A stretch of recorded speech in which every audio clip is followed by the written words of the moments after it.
Saya hampir setiap minggu saya berada di panggung gereja. Saya nggak pernah tuh yang namanya dugem, nggak pernah tuh yang namanya tahu minuman keras segala macem gitu kan. Saya nggak tahu tuh yang namanya anak nakal, judi, main perempuan gitu. Saya nggak pernah tahu itu, dan kemudian saya normal semuanya, smooth semuanya, menikah kemudian punya anak segala macam. Saya anggap itu semua normal. Dengan kondisi saya nggak sampai 12 tahun saya menikah dengan istri saya, Tuhan ambil. Tuhan, gue salah apa sih? Gereja saya di Kebonjeruk. Setelah saya main musik di sana, tiba-tiba ada yang bilang ada cewek nyariin. Ya saya nggak mau turun. Ditemuin lah dengan sosok satu wanita ini yang namanya Natalia itu.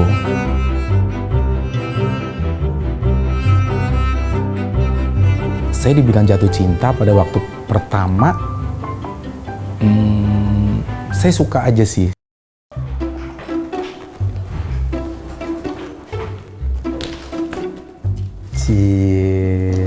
Kok menurut gue lemes? Bawel. Udah, pesen minum aja. Tuh gue udah pesen kentang tuh. Makan aja. Gue ke toilet dulu ya. Iya Pak Guru, daripada di sini ngebetein. Awalnya saya melihat dia tuh orangnya satu yang angkuh, sombong. Aduh, kayaknya macarin cewek begini sih, apa kabar nih? Saya bilang gitu doang sih.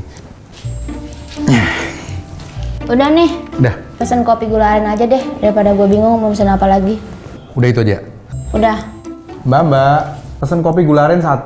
Dengan berjalannya waktu, akhirnya saya tahu kenapa dia menjadi seperti itu, segala macam itu ya.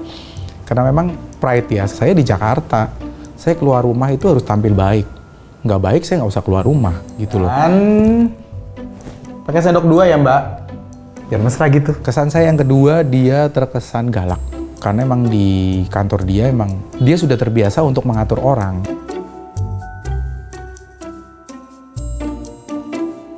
Cie, dapat inspirasi baru nih ya. Oke nggak? Boleh juga gambarnya.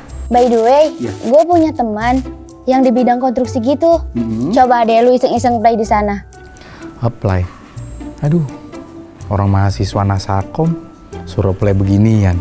Ya Riz. Soal lu diterima apa enggaknya itu urusan belakangan. Yang penting lu udah nyoba. Konflik ada, karena emang otak saya sama otak dia beda. Tapi begitu kita renungkan, oh iya ya, kita saling lengkapin nih. Masa gitu dong nggak berani? Ayolah. Idenya bagus juga sih. Coba deh ntar gue coba. Nah gitu dong. Dia yang ngingetin, lu harus begini. Jadi dengan ketegasan dia mengaruhi saya. Tapi dengan pengayoman saya, itu bisa mengaruhi dia. Jadi dia melihat orang itu nggak ada tinggi rendah.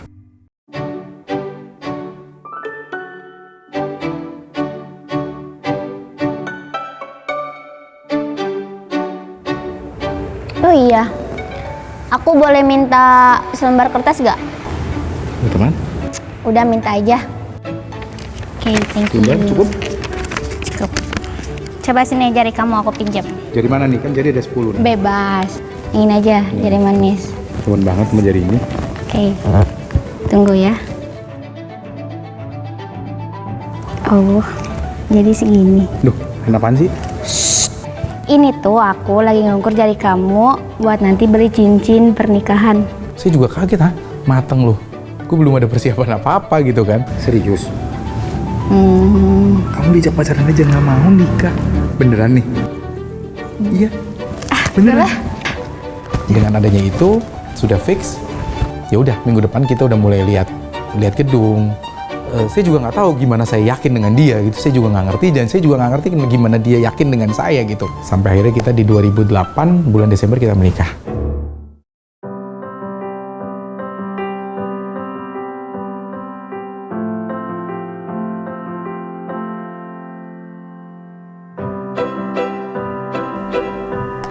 Ya, di dalam rumah tangga itu ada rasa jengkel, ada rasa kesel.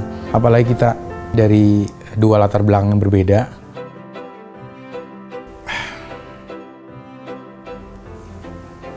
Pih, Ya. ini kamu yakin cuma bawa baju 2 setel aja? Ya kan emang cuma 2 hari, Sabtu Minggu doang kan? Nanti kalau hujan gimana? Mending kamu siapin lagi deh 2 setel. Aduh. Kadang-kadang kita pikiran apa yang menurut kita udah baik, ternyata itu tidak baik di mata dia. Anak mama udah cantik, udah siap untuk tamasya ya? Iya, Ma, tapi dogiku masih belum ada. Ya udah, tunggu sini ya, nanti mama cariin. Kamu tunggu ya. Segala nggak ditutup lagi.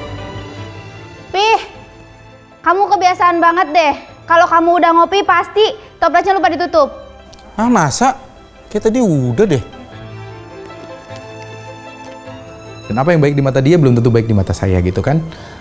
Itu cara ngatasinya, ya kita sementara kita diem-dieman, tapi nggak boleh diem-dieman sampai matahari terbenam atau sampai besoknya gitu. Itu awalnya ya ternyata kok dia emang punya penyakit kista dulu. Terus ternyata kok sakit lagi perutnya gitu kan. Singkat cerita, suatu saat dia merasakan benar-benar sakit banget, mau buang air besar nggak bisa. Apa dia ngeden, bahasa Indonesia apa sih dia?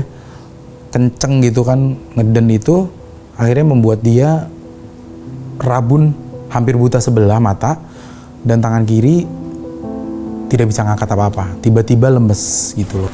Michelle, kita berdoa ya, biar mama bisa bangun lagi ya. Yuk kita berdoa ya. Pas pada waktu ibu sakit, kehilangan udah pasti. Kehilangan orang yang biasa ngobrol. Sekarang kondisi dia begitu, kadang-kadang saya juga harus ngertiin obrolan apa yang pantas kita ngobrolin dengan orang yang lagi sakit. Pak, Mama udah bangun tuh, Pak.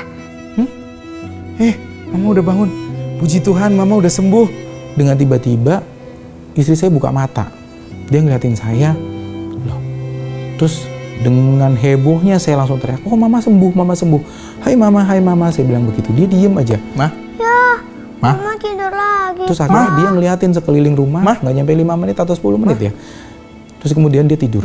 Sus, ini kenapa nih Sus? Itu saat terakhir dia, udah. Dan di saat itu saya juga nggak ngerasain apa-apa. 1 jam kemudian dokter datang, dan dia menyatakan dia sudah nggak ada. Saya bingung, saya gelap, buat apa saya hidup saat ini? Sempat marah sama Tuhan. Marahlah. Siapa yang nggak marah gitu? Saya nggak pernah tuh yang namanya dugem, nggak pernah tuh yang namanya tahu minuman keras segala macam gitu kan. Saya nggak sampai 12 tahun saya menikah dengan istri saya, Tuhan ambil. Sebegitu saya bilang, Tuhan gue salah apa sih?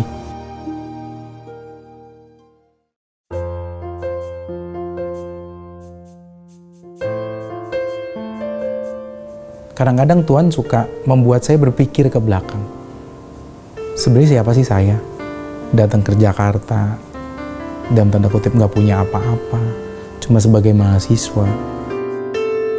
Terus saya dibawa sampai sekarang gitu. Banyakan mana sih berkat Tuhan daripada kekecewaan yang lu alami gara-gara Tuhan? Seakan-akan begitu. Saat itu Tuhan kecewakan saya, memang betul. Tapi tolong lihat ke belakang. Tapi di saat itu juga Tuhan tampar saya. Dia bilang, lu lihat anak kecil itu siapa? Iya. Tuhan udah titipin anak buat saya. Saya cuma bilang, saya sampai ke titik ini, saya masih bisa ini, saya masih bisa ini, saya masih bisa ini. Sampai akhirnya hati saya bisa menerima kembali apa yang Tuhan perbuat sama kita. Saya masih bisa berkata, puji Tuhan saya pernah punya istri. Puji Tuhan saya pernah punya keluarga yang bahagia. Puji Tuhan saya pernah pergi bertiga. Jadi semuanya kita pernah ngalamin lah. Dalam kurun 3 bulan itu saya juga bingung dengan tiba-tiba di tengah-tengah saya galau, gundah dan segala macam. Tuhan kasih semua nada dan kata-kata itu ke saya rekam suara saya sendiri. Puji Tuhan, lagu-lagu yang Tuhan kasih ke saya itu akhirnya ada beberapa yang bisa didengarkan dan kondisinya dia senyum dengan lagu itu. Peliharaanmu dahsyat, kau dekap diriku erat. Tanganmu memegang hidupku, ku berharga di matamu.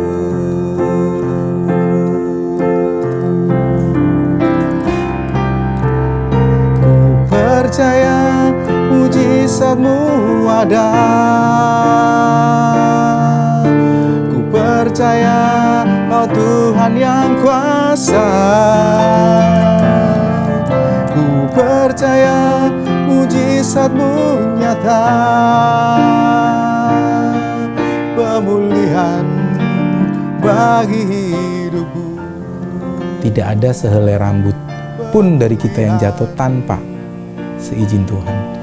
Jadi saat ini saya cuma bilang, kematian istri saya itu bukan satu kecelakaan, tapi rancangan yang indah buat saya menapak hidup ke depan.